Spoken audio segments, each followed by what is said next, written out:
Bonjour à toutes et à tous les gens.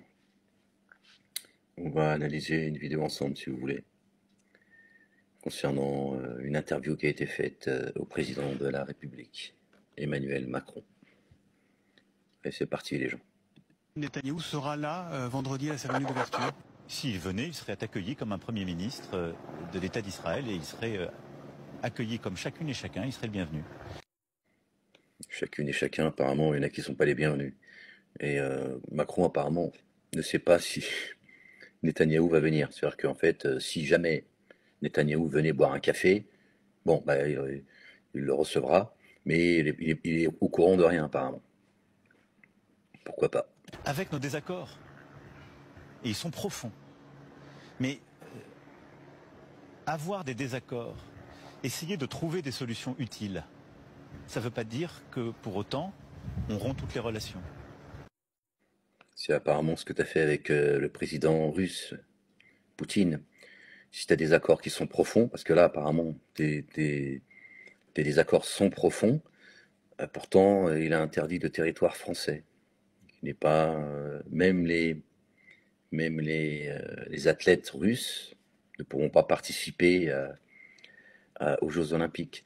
Souvenez-vous combien de fois on a pu entendre, je fais une petite parenthèse, combien de fois on a entendu dans les médias français, CNews, BFM TV, qui a porté plainte contre moi, pour ne parler que d'eux, LCI, enfin bref, où on a politisé des amateurs qui jouent au foot et qui coupent leurs jeunes, qui mangent une date ou qui coupent de l'eau, ou des femmes des femmes voilées qui jouent au foot et qui disent c'est un scandale de politiser le sport est un lieu commun, tout ça, les oiseaux, la mer, la campagne. Par contre, voilà, c'est devant vos yeux, vous avez vu, hein, les Jeux Olympiques, vous avez vu ce que ça donne aujourd'hui. Ce n'est que politique. C'est fais ce que je te dis, mais pas ce que je fais, en fait. Donc, oui, je disais, parce que je referme la parenthèse, euh, Emmanuel Macron a des désaccords profonds avec le président russe, Poutine. Mais c'est pas le même traitement, apparemment. C'est la géométrie variable, c'est avec qui il a envie de traiter ou pas. Enfin, c'est maître, bien sûr. Voilà. Donc moi je continue, je suis en profond désaccord avec le Premier ministre Netanyahou. Je suis très attaché à la sécurité de l'État d'Israël, mais je suis Très attaché à la sécurité de l'État d'Israël. Est-ce que vous l'avez entendu dire? Je suis très attaché à la sécurité de l'État palestinien. Non. Donc il a choisi son camp déjà. Les mots ont leur importance. Il est très attaché à la sécurité d'Israël. Il y a 1,5 million de Palestiniens qui se sont fait massacrer. Vous voyez?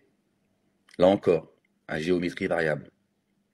Il veut sécuriser qui il veut, en fait. Ils se sont attachés par la sécurité des uns, mais pas des autres.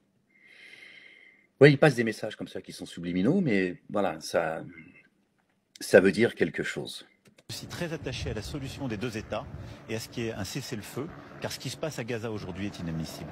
Ouais, mais Emmanuel Macron, pardon, vous et tous les autres, c'est pas de notre ressort, ça. D'accord? C'est aux Palestiniens de décider s'il y a un État ou deux États ou trois États ou 12. Il faut arrêter de parler à la place tout le temps des Palestiniens. Parce que là, il parle à la place des Palestiniens. Quand il parle d'Israël, il parle pour les intérêts d'Israël. Mais quand il parle des Palestiniens, il parle à leur place. C'est les Palestiniens à qui on a spolié des terres par le terrorisme. C'est à eux de choisir s'ils veulent un, deux, trois ou pas d'État du tout. Ni à vous, Macron, ni à qui que ce soit. Ni à quiconque. Ce qui se passe d'ailleurs aujourd'hui dans tous les territoires occupés.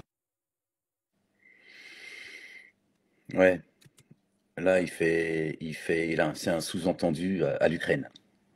Voilà, il dit ce qu'il veut en fait. Moi, j'entends. Je suis pas atteint de surdité. Voilà, je voulais juste vous donner mon analyse par rapport à l'interview qui a été faite, qui est complètement orientée. C'est du foutage de gueule. Voilà. Allez les gens, portez-vous bien. Que Dieu vous bénisse.